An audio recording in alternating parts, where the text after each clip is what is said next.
오늘의 탐구는 한 청취자께서 보내주신 자료 묶음에서 시작합니다. 우리가 보통 기독교 신앙을 생각하면 흔히 두 가지 모습이 떠오르잖아요. 네, 그렇죠. 한쪽에서는 아주 조용히 성경 구절을 묵상하면서 삶의 지혜를 얻고, 또 다른 한쪽에서는 정말 뜨겁게 기도하면서 방언이나 예언 같은 그런 신비한 체험을 추구하고요. 맞습니다. 이른바 말씀 중심의 믿음과 성령 체험 중심의 믿음, 이 두 가지 축이라고 할 수 있겠죠. 네, 당신은 이 두 가지 모습, 말씀과 체험 사이에서 어떤 고민을 해보셨나요? 오늘 자료는 바로 이 지점에서 시작해서 우리가 종교와 믿음에 대해 가졌던 생각의 판을 완전히 뒤집는 아주 도발적인 주장을 펼칩니다. 맞습니다. 이 자료는 단순히 어느 쪽 믿음이 더 옳은가 이걸 따지는 게 아니에요. 오히려 사람은 애초에 왜 종교를 찾는가 라는 훨씬 더 근본적인 질문을 던지거든요. 아, 시작점부터 다르군요. 네. 그리고 그 답을 찾아가는 과정에서 지난 수십 년간 종교와 사회를 움직여온 어떤 거대한 힘의 정체, 그리고 그 힘이 이제는 완전히 다른 방향으로 전환되고 있다는 시대적 통찰을 제시합니다. 이건 종교 이야기이면서 동시에 당신의 삶과 일의 의미를 재발견하게 할 수도 있는 그런 이야기입니다. 좋습니다. 생각의 판을 뒤집는 이야기라니 기대가 되네요. 그럼 바로 본론으로 들어가 보죠. 자료가 그야말로 폭탄 선언으로 시작합니다. 사실 성경 말씀이 좋아서 교회를 다니는 사람은 단 한 명도 없다. 이게 대체 무슨 뜻이죠? 많은 분들이 말씀에 은혜 받았다고 이야기하는데 말입니다. 그게 바로 이 자료가 지적하는 핵심입니다. 말씀이 좋아서라는 건 자신의 진짜 속마음을 감추기 위한 아주 세련되고 뭐랄까 그럴듯한 포장이라는 거죠. 포장이다. 네, 자료의 논리는 아주 간단 명료합니다. 인간, 즉 중생은 오직 자신이 어렵고 힘들 때, 무언가 절박하게 필요할 때 신을 찾게 된다는 겁니다. 아, 어려울 때 정말 지푸라기라도 잡는 그런 심정 같은 건가요? 바로 그겁니다. 마음이 찢어질 듯 아프거나 몸이 병들었거나 아니면 당장 내 사업이 망하게 생겼을 때 바로 그때 비로소 신을 찾는다는 거죠. 이걸 기복, 즉 복을 비는 마음이라고 표현하는데 자료에서는 이걸 인간 본성의 철칙이라고까지 단언합니다. 철칙이요? 와, 굉장히 단정적이네요. 그렇죠. 좋은 말씀은 이미 그런 절박함으로 문을 열고 들어온 사람에게 그 다음에 들려주는 이야기일 뿐 신앙의 첫 번째 동기는 절대 될 수 없다는 주장입니다. 와, 굉장히 직설적이네요.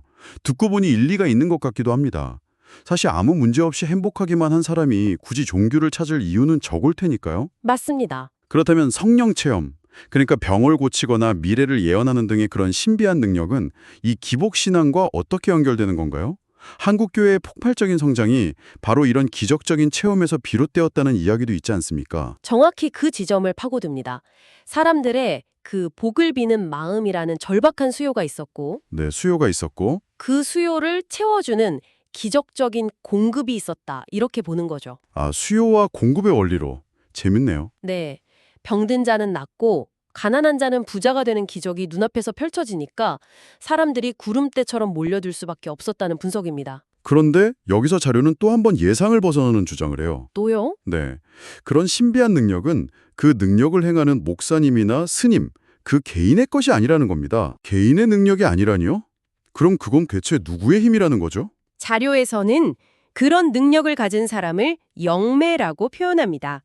영매. 네, 말 그대로 영적인 존재, 즉 신이 활동하는 통로나 매개체일 뿐이라는 겁니다. 예를 들어 어떤 목사님이 안수기도로 병을 고쳤다면 그건 그 목사님의 인간적인 힘이 아니라 그렇죠.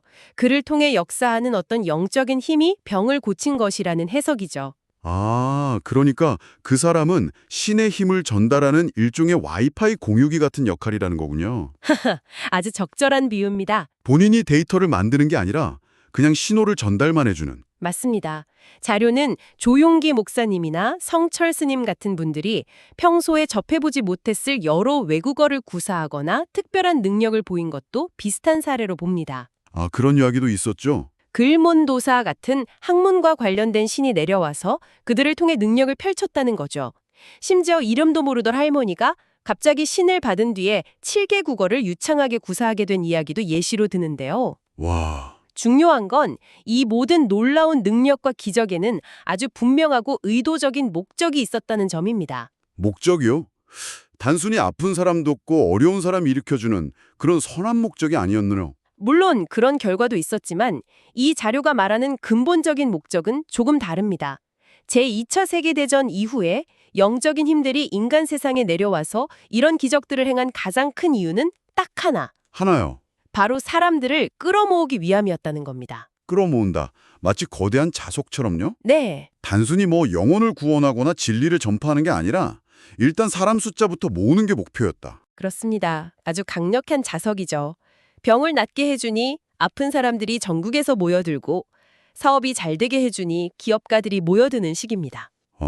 그렇게 모인 사람들로 교회가 커지고 사찰이 커지고 기업이나 수련 단체 같은 모든 조직이 폭발적으로 성장했다는 겁니다. 사람이 모이면 힘이 생기니까요. 그렇죠. 사람이 모이면 힘이 생기고 경제력, 즉 돈이 따라옵니다.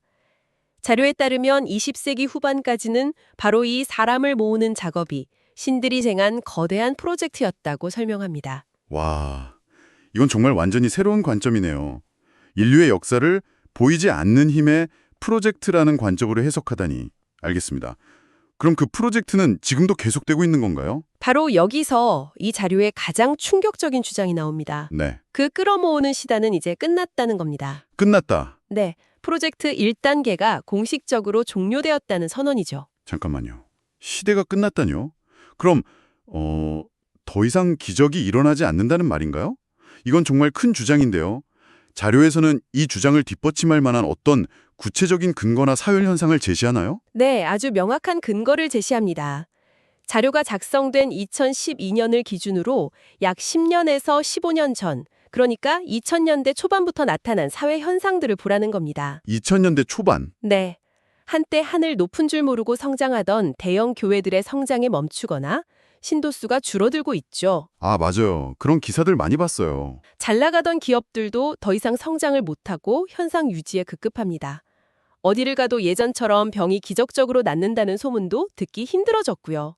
왜 그런 건가요, 그러면? 왜냐? 사람을 모으는 임무가 끝났기 때문에 신들이 부여했던 그 강력한 자석 같은 힘, 즉 도수를 모두 거두어 갔다는 겁니다. 힘을 회수해 갔다.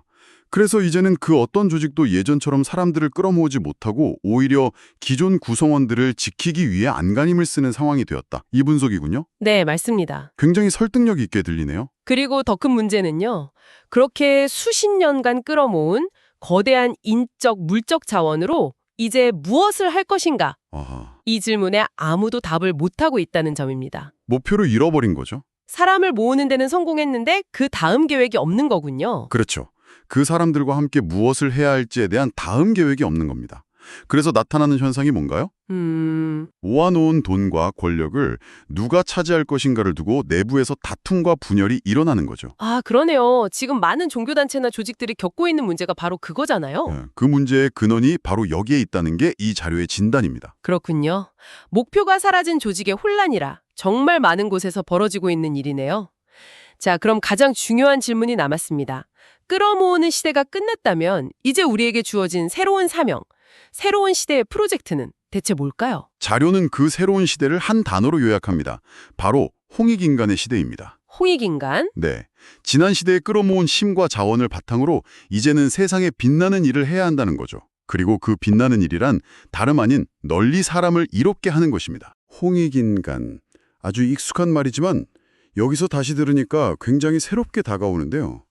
그런데 여기서 정말 흥미로운 해석이 나오더군요. 네네. 우리가 그 홍익인간을 실천하기 위한 능력을 이미 다 갖추고 있다는 겁니다.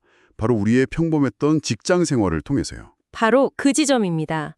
정말 관점의 전환이죠.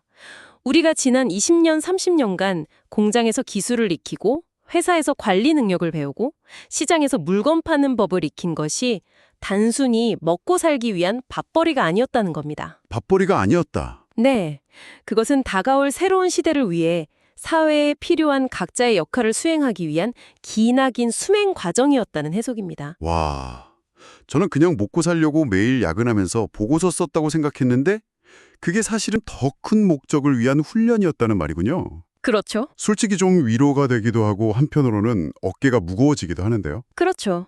하나님 혹은 이 자료의 표현을 빌리자면 자연이 우리 사회가 유지되고 발전하는데 필요한 모든 기술과 지식과 경험을 각자에게 맞게 가르치고 훈련시켰다는 겁니다.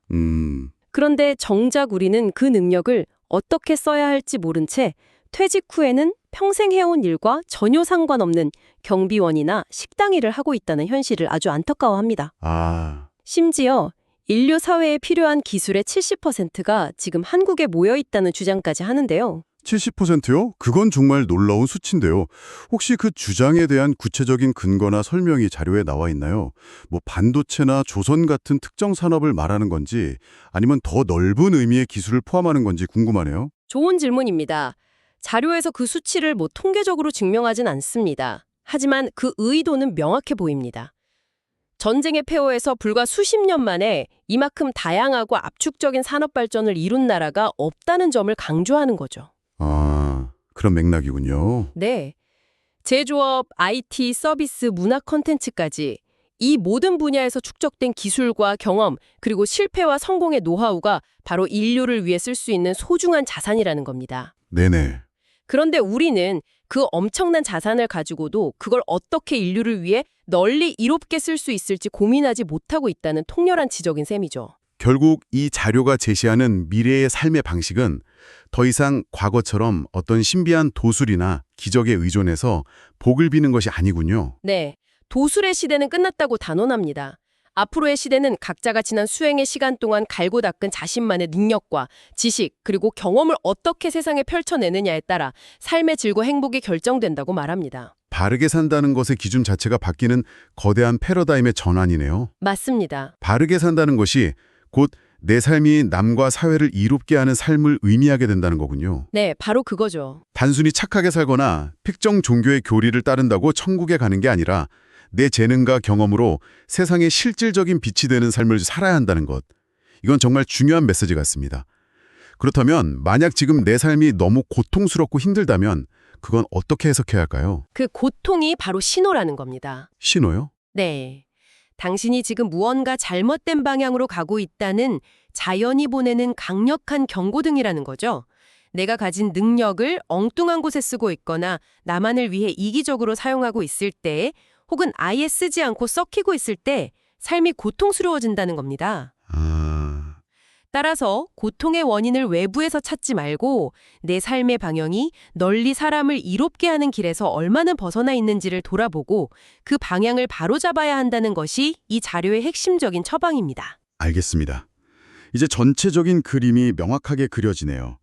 처음에는 개인의 복을 비는 마음에서 신앙이 시작되고 그 다음엔 기적이라는 자석으로 사람들을 거대하게 모으는 시대가 있었고 이제 그 시대가 끝나고 각자가 훈련받은 능력으로 사회에 기여해야 하는 홍익인간의 시대가 왔다. 이 흐름이 맞죠? 완벽한 요약입니다.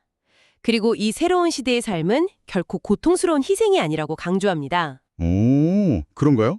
오히려 고생하며 살아온 당신의 삶에 진짜 보람을 찾아주는 일이라는 거죠. 각자의 자리에서 배운 기술과 경험을 활용해서 즐겁고 신나게 그러면서도 다른 사람에게 도움이 되는 삶을 사는 것. 그것이 앞으로 다가올 미래 시대의 핵심적인 삶의 방식이라고 이 자료는 역설하고 있습니다.